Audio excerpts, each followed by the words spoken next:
Guitar players have a reputation for not knowing where the notes are on the fretboard, what chords are in a key, any of the basic theory that piano players can see so clearly laid out on the keyboard. This simple exercise of playing through the triads of a scale is so simple on piano you could understand it and play it and see it on day one, whereas for guitar players this is an advanced guitar lesson. So at POW Music, we have these Fret Live animations to try to demystify the crazy maze of the guitar, and this simple exercise shows why we struggle as guitar players. So here's a quick theory lesson to fill in some of the gaps so you can see and understand what's going on here. So mostly all the music we listen to is in a key, C major being a very common key, but the great thing about guitar is once you could do that in one key, you could do it in all the keys, and those keys have 7 notes, which make up a scale.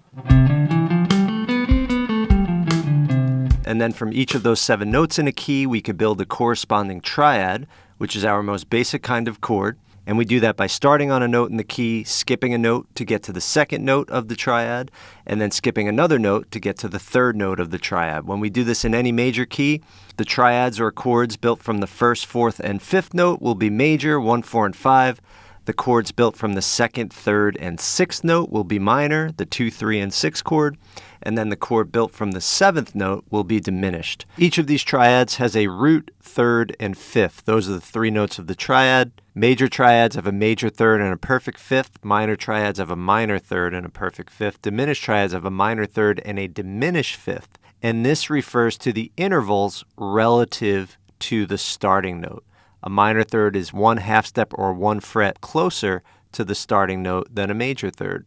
And then a diminished 5th is 1 half step or 1 fret closer to the starting note than a perfect 5th. The reason why we have variation in kinds of chords is that the major scale itself isn't symmetrical. It's a mix of half steps and whole steps that isn't symmetrical. So when we do the skipping motion, the chords also give us a mix of types of triads, major and minor, and 1 diminished. If you want to understand this on a much deeper and detailed level with fretboard animations each step of the way, starting from the very beginning, join me in the Fret Live Fretboard Mastery Program, POW Music's flagship course, and the link to do so is in the description.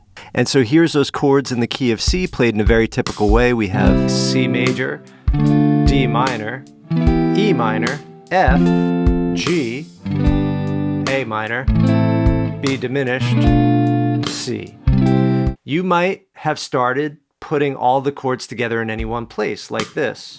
C, D minor, E minor, F, G, A minor, B diminished, and C, right? And that's really great if you